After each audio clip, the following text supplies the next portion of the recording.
Il y a différents types d'UV émis par le soleil, UVA, UVB, UVC.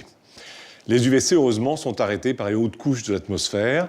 Les UVA et les UVB atteignent la Terre, donc notre peau, avec des effets délétères qu'on connaît bien, c'est-à-dire à long terme, la survenue de cancer de la peau. Donc c'est vraiment important, quand on choisirait une protection solaire, d'avoir une protection solaire qui soit efficace sur les UVB, mais également suffisamment efficace sur les UVA.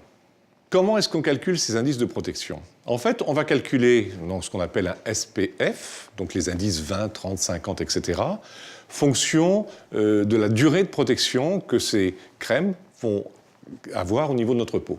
Comment est-ce qu'on fait ça? On va étudier d'abord sur un patient sa DEM. On fait ça en laboratoire avec une lumière solaire artificielle et on va exposer des petites zones de sa peau pendant des durées qui vont être progressivement croissantes. On va regarder 3-4 heures après la réaction au niveau de sa peau. On sait que ça va produire au bout d'un certain temps un coup de soleil.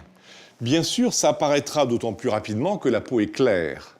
Donc on va parler de doses érythémales minimales qui correspondent à un temps d'exposition. Ce temps va être très court pour une peau claire, beaucoup plus long sur une peau foncée. En appliquant une protection d'un indice 30, 50, 20, 10, on va augmenter cette durée de protection. Ça veut dire que ce soit pour une peau claire ou pour une peau mate, le temps qu'il fallait pour déclencher une rougeur va être multiplié par l'indice de protection.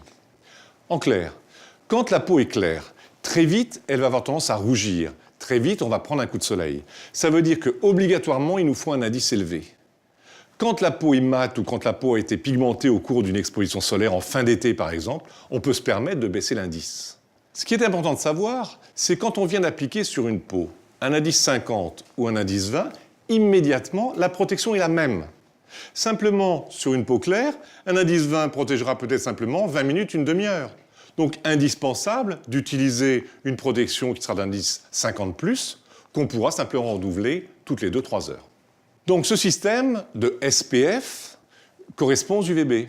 On a un système qui est pratiquement identique pour les UVA. Ce qui est important, c'est quand on choisit une protection solaire, suivant son type de peau, on va choisir un indice qui peut être différent, mais toujours maximum en début d'exposition, qui restera maximum pour des peaux qui ne bronzeront pas, qui ne sauront pas créer une protection naturelle.